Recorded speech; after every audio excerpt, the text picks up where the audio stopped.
whilst also touching something deep inside us all. We hope you enjoyed tonight's readings, and to start us off, we would like you to welcome Mr. John Halligan, TD, to say a few words.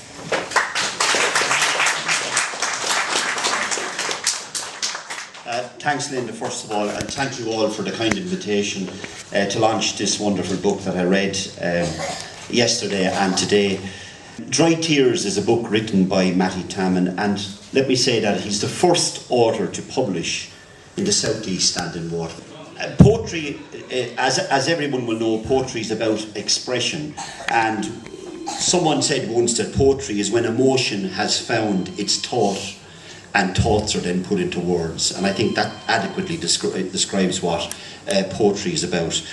All poets like Robert Frost, Wordsworth, Shakespeare, Browning, and our own famous poet Seamus Heaney poured their feelings onto pages and have brought both joy and, of course, sorrow into people's lives, because not all poetry is about beautiful things and beautiful aspects of life. It's about poets' thoughts. When somebody writes something, they write about how they feel, they write about what they see, they write about what they hear, and they also write about primarily what they think. So sometimes poetry can be shocking, and it can be a shock to the system when someone writes.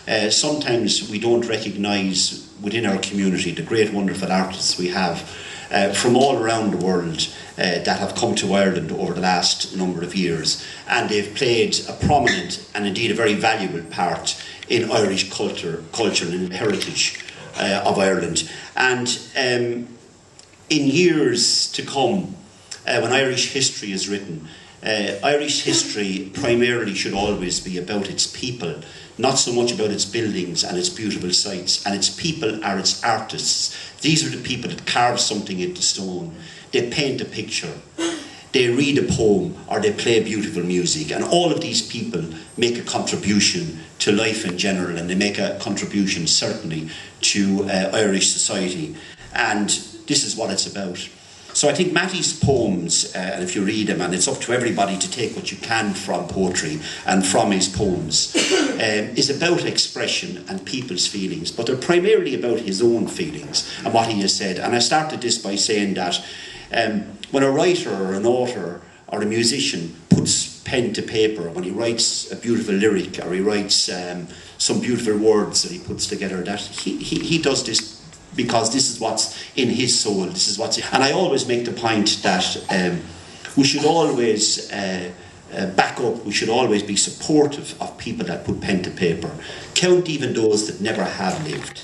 Count the boxes, count the coffins. Count the scoundrels faking the seal. Count the losing winner. Count the winning loser. Count the laws. Count the crimes. Count the hoodlums keeping the peace. I think it's quite an excellent poem, and it says a lot to me. What it says I don't really know yet, but that's what it's about. So this is where you got to buy the book and go through the poems and enjoy the poems and take what you can from it. But anyway, I want to thank all my friends in the Cameroonian community, the Nigerian community and so on, who I've become good friends with down through the years, and very many of them are very good friends of mine and are very good to me, and I would hope that I was always been supportive to them. I want to thank Linda for inviting me to launch this book. I want to thank the very many people in attendance here. I see Stan Phillips is here, and Stan himself is a great author in his own right, and is well known throughout Waterford and indeed Ireland. And there are very many. Eddie Winbury is here. See, Eddie is here, another good man who's made great contributions to the life of Waterford. And all of these people have come to honour this book of poetry. And I think that, Matty, you should be proud that so many people have come here tonight to pay tribute to the book. So the final word for me is that make sure you buy it before you leave. Thank you very much.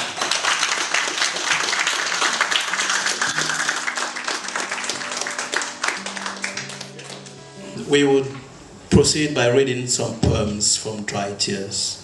The book is normally divided into three parts. The first section is called Agony, which somehow brings up the basis of the difficulties. And the second section of the book is called Searching. It's like the search in life for truth or for reality.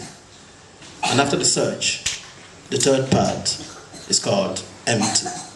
So I'll start by reading a poem that somehow describes me, because I let the poems speak for themselves. I am like a cloud hovering above in the heavens, speeding away to nowhere, alive for a span unknown. I'm like the snow, fleeting down and quaking teeth, piling into great icy mountains, but vanishing with the early sun. I'm like a raindrop, visible only in a teeming mob, drumming music on your rooftop, but in a single splash, shattered and lost. I'm like fresh green leaves, donning trees with springy beauty, floating in chilly autumn wind, then mushy and rotten at foot of trees.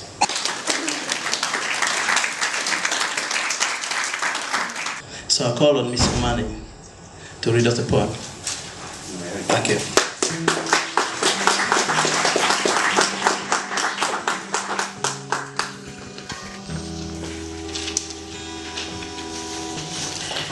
The poem I'm going to read is called Growing Darkness.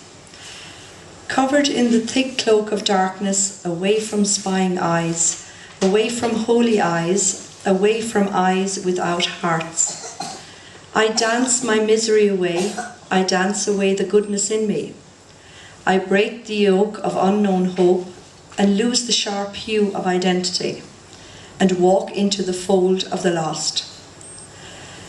My darkness is long, challenges the sun of day, and my day fights back, resisting the whirlwinds of encroaching darkness, barring turbulent, hungry waves of menacing darkness.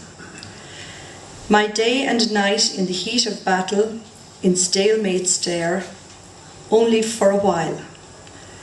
My evil blocks the rays of the sun and seizes away the light of day, and plunges me into an endless pit of eternal night. Thank you.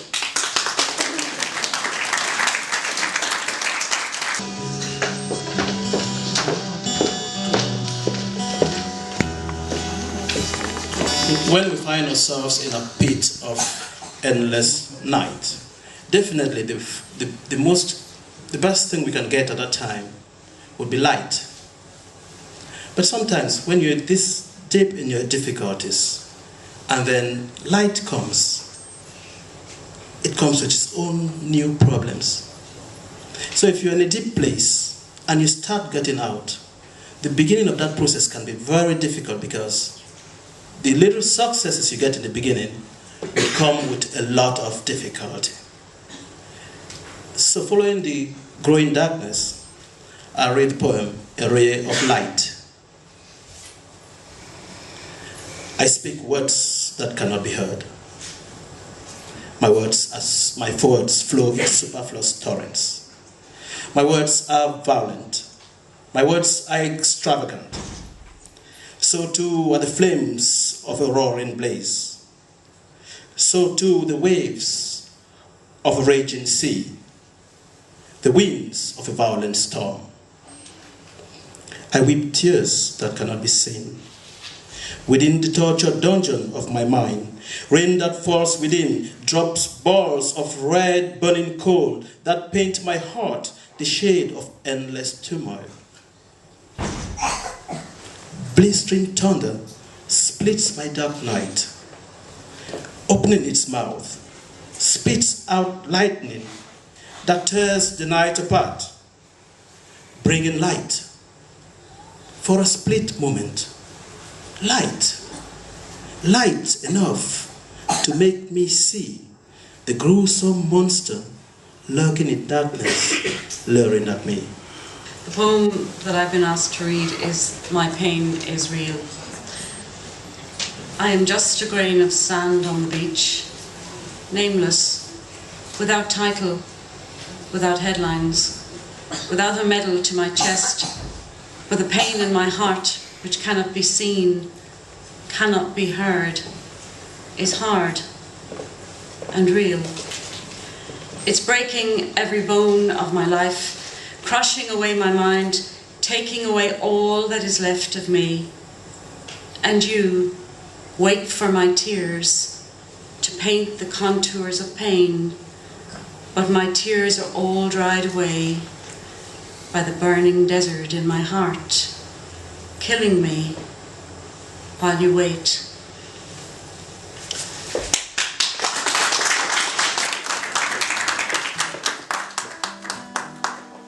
And even when you see the person in the cardboard box, or the person dying in the container, or the person who has no food to eat, or the person who has nowhere to go, nowhere to sleep, no one to talk to,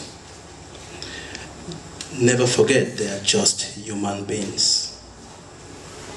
When you look into their eyes, they will tell you this, that they too are humans. As I say now, I too am a man. I too am a man. Through my veins, the red liquid runs. When I'm pricked, I greet with pain. When you smash my toe, my heart burns, even without words, even without tears. For I too am a man. I know pain, I know envy, and pride, and fear. How I wish to be a stone wall, or the asphalt on the pavement, indifferent and strong. But I'm not. For I too am just a man. Just a feeling man, a crying man, a lonely man.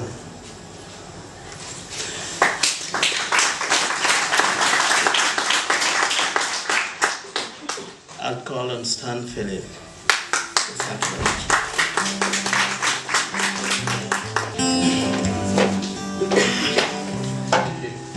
With vodka, just in case. It's a delight to be here. And I'm so proud that Matty invited us. We've lost one great voice from Africa this week. It's lovely to know that voices from Africa still exist, and it is a pleasure to be here. I got this poem I've been given called Voice of a Lowly Peasant of wavering scales, flat on floor with no lower rank. My eyes too can see the brightness of sky, can pick a star in heavens and hold it fixed against threatening clouds. Face stained with sweat and dirt, hands rough, covered with grime. My mind too can sense charms of blooming flowers, can feel tenderness of fresh leaves, and smell sweet nectar hidden in folded petals. Prostrated when mighty lords pass by, unseen when great men are numbered, my soul too is rocked by wild rhythms of lust, by violent flames of desire, and consuming waves of love, tearing my being apart. And I too dream, unknown to all, dream the harvest of princesses' love and heart, relish the fall of her graceful steps, and leer a voluptuous swing of hips. When I bow to scrub their feet, it is only my bones that bend.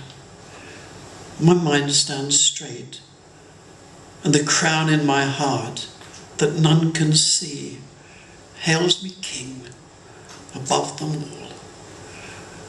And what that poem, that beautiful poem, reflects is something that we all need to do. Not to judge anyone. Everybody we see, no matter how poor, no matter what their story might be, to see them as a human being, to see them, Matty, as that man. I too am a man. I too am a woman. You know, to not judge people because everybody has their tale to tell. I want to thank you all for coming here this evening for the launch of this book. John Halligan TD for finding the time to come here. I think you would agree it's an honor that he comes to me to launch my occasion. Before I start thanking other people, I want to thank my friends from the Viking House and especially my 2 roommates who have somehow written this book with me, because when I stay up, they stay up. When I get up, they get up. So I want to thank them and thank all the guys from Viking House who've been very supportive to me, and the guys from Fishwood House, and tell them dreams never end. The time is coming, things will turn out right. He was able to transform an idea into the painting that was on the cover of the book. He's a master glass cutter and an artist and painter. I want to thank Miss Omani, who's gone. She was Nelly's teacher at the Osline Primary School. Very wonderful with kids, and especially a great support to parents. Please put your hand together for Miss Omani. I want to say thank you to Bernadette Phillips. She's an international inspirational speaker. You could hear the way she did it. You know she's good at it. A clairvoyant and an intuitive business coach. And what's more, she's a transformational leader.